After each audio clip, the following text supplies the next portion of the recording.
तैयार रहिए। स्टार्ट।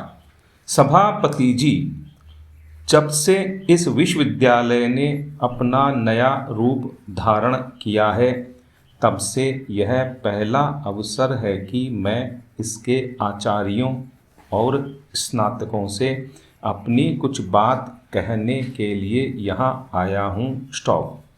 भारत में जिन विश्वविद्यालयों को इस दृष्टि से कि उनकी स्थापना को अभी पूरे 50 वर्ष भी नहीं हुए हैं नया कहा जा सकता है, उनमें वाराणसी विश्वविद्यालय को छोड़कर संभवतः यही विश्वविद्यालय सबसे पुराना है। स्टॉप।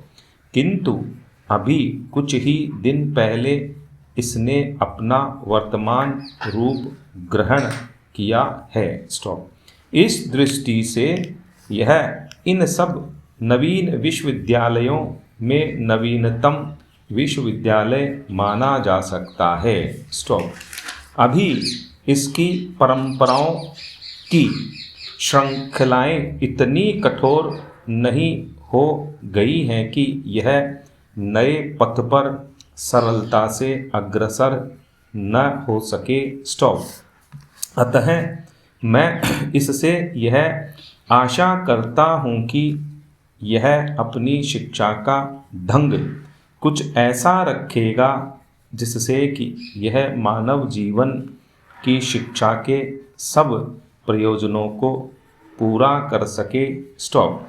मैं यह कई अवसरों पर और कई स्थानों पर कह चुका हूँ कि हमारी वर्तमान शिक्षा प्रणाली, चाहे वह प्राथमिक विद्यालयों की, माध्यमिक विद्यालयों की अथवा विश्वविद्यालयों की हो, उपरोक्त उद्देश्यों को पूरा करती प्रतीत नहीं होती। स्टॉप।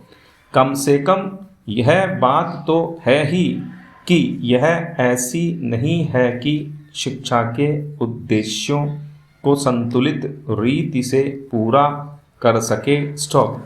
आपकी अनुमति से इस संबंध में मैं आपसे कुछ शब्द कहना चाहता हूँ।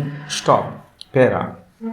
मेरा यह मत है कि शिक्षा के 3 उद्देश्य होते हैं, जिनमें से 2 उद्देश्य तो व्यक्ति के अपने निजी जीवन से संबंध रखते हैं और तीसरा व्यक्ति के सामूहिक जीवन से संबंधित है। स्टॉप।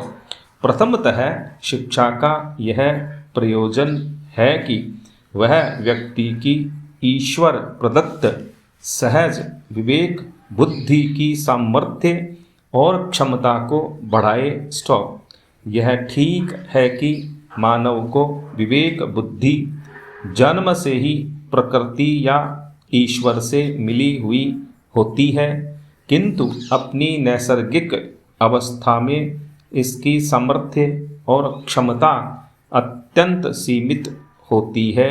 स्टॉप। यदि कोई व्यक्ति केवल उसी के सहारे छोड़ दिया जाए तो अपनी देश काल की सीमाओं के कारण वह उससे न तो अपना ही कोई लाभ उठा सकेगा और न अपने अन्य भाइयों का कोई भला कर सकेगा। स्टॉप।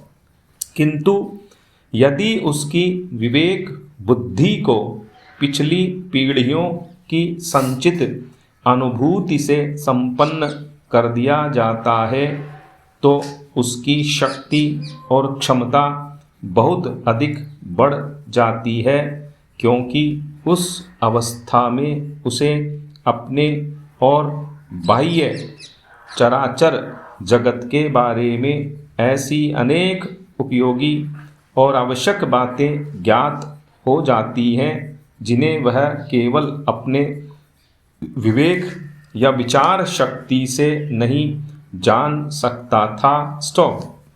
दूसरे शब्दों में इस प्रक्रिया द्वारा उसकी विवेक बुद्धि इतनी सक्षम और सामर्थ्यवान हो जाती है कि उसके सहारे वह अपने को और अपने चारों ओर के जड़ और सजीव जगत को समझने और उसमें रहकर अपने जीवन को ठीक दिशा में चलाने के योग्य हो जाता है। स्टॉप।